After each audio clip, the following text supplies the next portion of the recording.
this feels like a crazy year in many ways, and I'm going to dive into this. We're in the Farmers Outkick studios. You can call 1-888-FARMERS to switch, and you could save an average of $470 on auto insurance. That's a lot of money for a quick phone call, don't you think? Average nationwide annual savings, survey data July to December of 2020. We are farmers. Bum, ba-dum, bum, bum, bum, bum. So 1 year ago today, Rudy Gobert tested positive for COVID, and basically the world of sports began to shut down.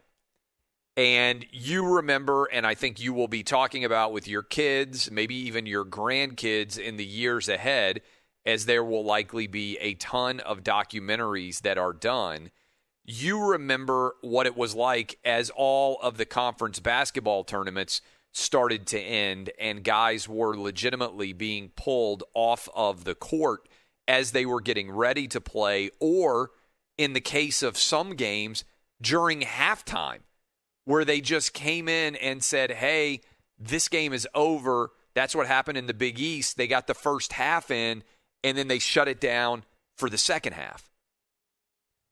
And now it is a year later, a full year later, since Rudy Gobert tested positive for COVID and the world of sports basically shut down in that 24 hours, in the ensuing 24 hours. And I thought it was incredibly ironic to see the news coming out of Texas the next day, the day before, I should say, this 1 year anniversary. When we've been talking about this on this show for a long time, when will stadiums be back to 100% capacity? And I think as quickly as things shut down, I think there's going to be a really quick return now of 100% capacity, because the Texas Rangers came out and they said it is their intent to play in front of a packed house for Major League Baseball opening day. We've been debating on this show, when was that date going to be? And some people said April, and some people said May. And initially I was saying, hey, I think we'll have 100% capacity by the All-Star game in July. And some people told me I was crazy. And then Joe Biden came out and said, hey, everybody is going to have the right to take the vaccine by May 31st. And I said, well, by June 1st, everything needs to be back up and running. And I shifted to April or May. The state of Texas basically has decided to open back up 100%. And so the Texas Rangers have vaulted to the front of the line as it pertains to arguments about 100% capacity by early April. Dub, you can look up exactly what day the Texas Rangers play their first home game. I don't know if anybody else is going to jump the line in front of the Texas Rangers. I find it hard to believe. But I think crowds are going to come back in a hurry. The question is going to be how many people are going to be interested in going to, for instance, Major League Baseball games outside. How many people are going to want to go to the NBA, particularly as the playoffs get closer. I'm genuinely intrigued to see what that scenario and situation is going to look like. But I'm incredibly optimistic that we are going to see full stadiums in many parts of the country, beginning with Texas and beginning with Florida, compared to every other place out there.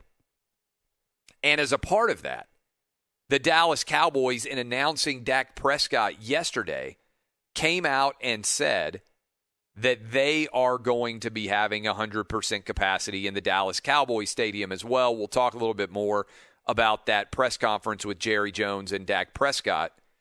April 5th, by the way, is the first home Rangers game that will be played against Toronto. So by April 5th, we will have 100% stadium capacity in at least one stadium in the great state of Texas. Now, I have been arguing for this for months because I went to NFL games, I went to college football games, I went to college basketball games. I may even try to go up to Indianapolis next week, depending on what some of the games look like over the weekend, and may try to even go watch some of those games. Not that bad of a drive from Nashville up to Indianapolis, depending on how the ticket situation looks.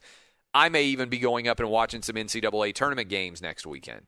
But The argument out there that I think is fascinating about this is, did we actually get it right? Now that in many respects, the Corona Bros, as I called them, have lost the battle of sports. And I'll be honest with you, the Corona Bros won many of the battles in March and April. And they thought they were going to win the battle to shut down all of college athletics. And they thought they were going to win the battle to keep the NBA from coming back. Because remember, it's actually kind of funny to go back and listen to probably some of those clips. But way before the NBA talked about playing in a bubble, I remember coming on this show and saying, hey, I got an idea. The NBA should just play in a bubble. And everybody ridiculed me. Like it was the dumbest idea that had ever existed. I said the same thing about the NHL.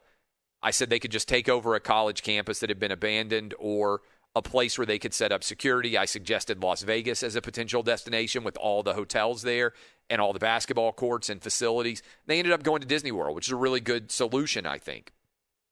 But a lot of people told me that was crazy.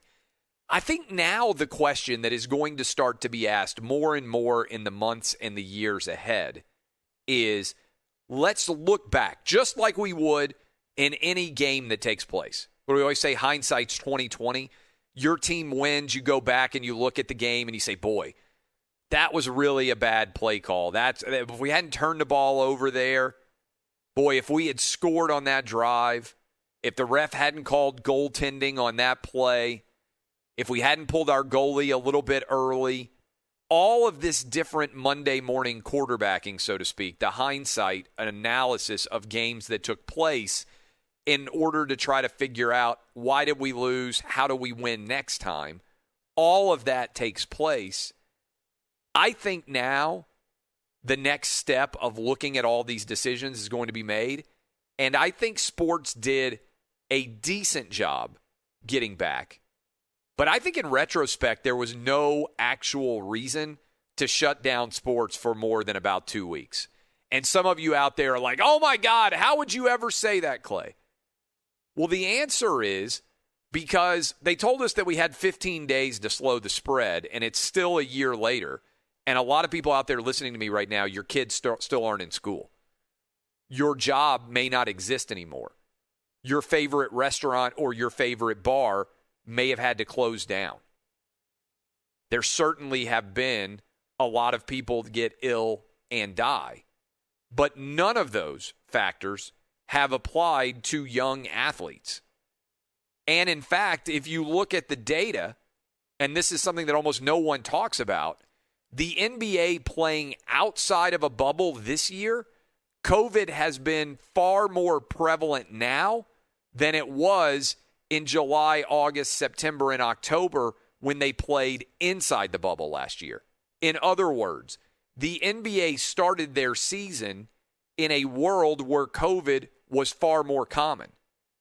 And when we shut down all these different leagues, they came back with COVID being far more prevalent than it was when we shut them down. For instance, when baseball opened back up, there were far more cases of COVID in July and August and September than there were in March, April, and May when baseball didn't play at all. So in terms of the raw numbers of COVID, I actually think looking back on everything retrospectively now, you can make an argument that outside of that first couple of weeks when everybody was panicking, we should have almost immediately opened everything back up. I think that's what the data is going to show. I really do. And I hope that as all of this data is analyzed and looked at, we learn massive lessons about our failures and also our media's failures as it came to embracing all the worst storylines. And let me give you an example of 2 states in this country that had diametrically opposed responses to COVID and the results that we have seen for them as a result of that, okay? I'm going to start with the state of Florida. The state of Florida, I'm focusing primarily on sports, although I'm also going to talk about the larger economic situations. The state of Florida, if you are a sports fan, has been the single most instrumental place to returning sports. And let me explain what I mean. If you remember when everything shut down in March, do you remember what the first big event was that you could watch that was somewhat sports related after several weeks without any sports? WWE's WrestleMania. Where did that happen? In early April of 2020, Florida. What came after that? NASCAR was one of the first sports to come back, and they came back with crowds present. Where did they do it? Initially in South Carolina, but then they went, if I remember correctly, straight down to Florida. Remember the golf challenge that we saw? The great battle between Phil Mickelson and Tiger Woods and Tom Brady and Charles Barkley? Where did that happen? Florida. What about the NBA bubble? Happens in Florida. The college football national championship game happens with crowds present in Florida. The Super Bowl happens with crowds present in Tampa. The Daytona 500 just happened with crowds present.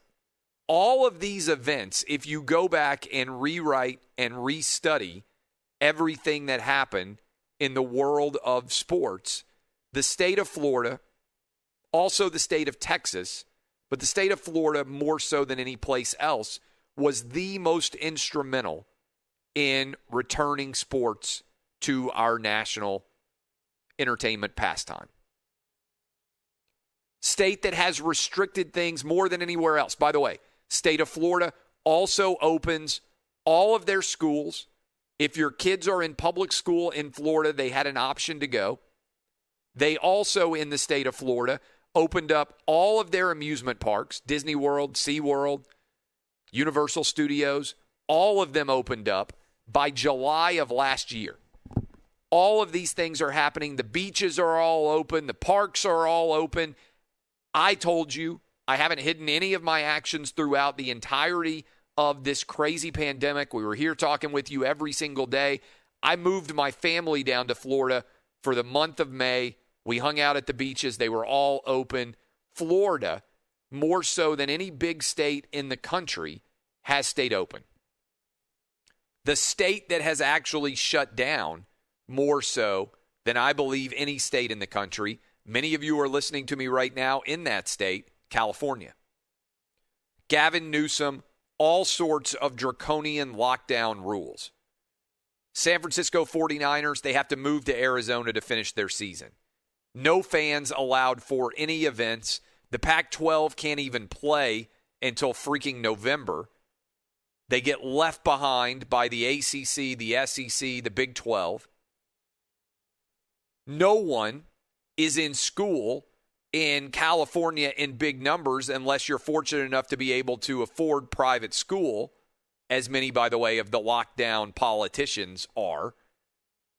Kids aren't able to play any kind of athletics. I believe high school football is just now returning in the city of Los Angeles this weekend. Crazy. The most locked down big state over that long period of time, the state of California. How is the data between the state of California and between the state of Florida, right? Objectively, let's start with two different things. Let's look at the death rate from COVID, and let's also consider the unemployment rate. According to the Bureau of Labor Statistics, the absolute most up-to-date numbers when it comes to unemployment rates, the state of Florida has a 5.1% unemployment rate. The state of California has a 9.3% unemployment rate. California almost has double the unemployment rate of the state of Florida. Okay? Some of you out there are like, okay, but what about safety? What about the safety of locking down the state of California like we did compared to those Neanderthals down in Florida? Well, It's an interesting data analysis there as well. You can go and look this up yourself to the Worldometer site, and you can look at the death rate per 1 million people from COVID. And do you know what you find there? California is almost identical. The death rate in California from COVID is almost identical to Florida, even though Florida has far, far, far more elderly people, and elderly people have been the most at risk since this all started from COVID. In particular, the death rate per 1 million in the state of California, this is the data literally as I am looking at it from yesterday, 1,385 per million. Florida is 1,490. If you adjust Florida's population to take into account the fact that they have a much more substantial elderly population than California, Florida has a lower death rate and an infinitely lower unemployment rate. They have had fans present. All of their amusement parks have been open. Governor Gavin Newsom is getting recalled because people are starting to see this data and they are saying, my goodness, what they told us about the lockdowns all being necessary in order to save lives were not true. The data reflects that the numbers ended up being not very different at all, whether you lock down and cost all these small businesses to go out of business and everybody to lose their jobs, or whether you stayed as open as a state could, like Florida. In other words, California, when you adjust for population, has more deaths than Florida does, despite the fact that Florida put all their kids in school, they played all their sports, they allowed everybody to come and actually be able to attend games, and they kept open all their businesses, indoor dining, all their restaurants, all of their amusement parks. Consider Disney World versus Disneyland. Disneyland is still shut down. It's been shut down for a year. Disney World has been open for a year. They haven't seen any COVID cases come from Disney World. It's outdoors. It's safe. I took my family to Universal Studios. I'm sharing facts with you that almost no one will in the world of media, period, and hardly anyone in the world of sports media. Florida led us out of the sports shutdown. California almost still hasn't opened up sports, and they still have gotten no benefit from it. That's the difference between a leader who looks at the data and makes smart, calculated decisions like Florida Governor Ron DeSantis did, and a governor who buys into the fear and doesn't look at the science and the data like Gavin Newsom did. Again, these are facts. You can look them up yourself. I'm going to write an article and lay it all out for you on Thursday afternoon at Outkick. That should be up by Thursday afternoon. I'm giving you an early preview for what I'm going to be writing today. I've already done all the research. I'm comparing Florida and California, two states that went completely in different directions with COVID, and Florida has dunked all balls in the face style on the state of California. It's data. It's not my opinion. It's directly what the factual data shows us to be true. And I bet many of you right now, on the anniversary of the Rudy Gobert shutdown, your minds are blown because you're like, holy cow, how did I not know this? California, 9.3% unemployment rate. A lot of you listening to me in California right now may well have lost your jobs. You might have lost your business. Florida, 5.1% unemployment rate. No difference in the death rate. In fact, if you adjust based on the age of the population, Florida has done a better job with COVID than California did.